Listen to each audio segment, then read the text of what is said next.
بسم اللہ الرحمن الرحیم۔ السلام علیکم یا ابا عبداللہ الحسین۔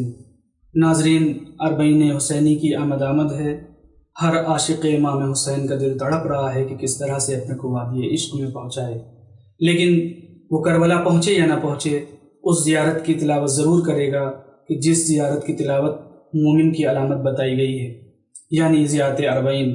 زیارت اربعین امام جعفر صادق علیہ السلام نے صفوان بن مہران کو تعلیم فرمائی تھی، اور اس زیارت کا ذکر شیخ طوسی علیہ الرحمہ نے اپنی کتاب تہذیب اور مصباح المتہجد میں فرمایا ہے۔ امام حسین علیہ السلام کا ہدف و مقصد اس زیارت میں کیا بیان ہوا ہے کہ آپ نے کیوں قربانی پیش کی، آپ نے کیوں قیام کیا۔ اگر آپ دیکھیں تو امام حسین کی قربانی کا ہدف اس زیارت کی روشنی میں اور زیارت کے جملے کی روشنی میں وہی ہے جو انبیاء علیہ السلام کی بعثت کا، خصوصاً پیغمبر اکرم کی بعثت کا تھا، یعنی تعلیم و تربیت اور لوگوں کو گمراہی سے نجات۔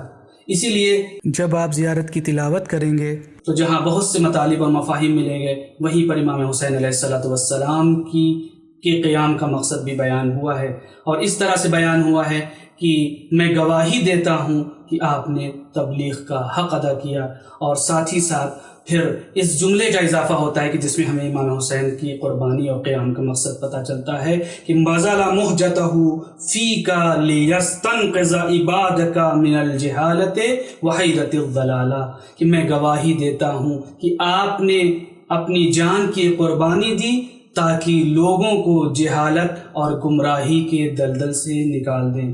اگر ہم سچے حسینی ہیں، اگر ہم سچے عزادار ہیں، اگر ہم سچے ماتمدار ہیں، تو اپنا محاسبہ کریں کہ کہیں ہم حسینی ہوتے ہوئے تو ہم گمراہی کے دلدل میں تو نہیں پھنسے ہیں، کہیں ہم حسینی ہوتے ہوئے جہالت کے دلدل میں تو نہیں پھنسے ہیں۔ پروردگار کی بارگاہ میں یہی دعا ہے کہ پروردگار ہمیں سچا حسینی بنا۔ وصلی اللہ علی محمد وآلہ الطاہرین۔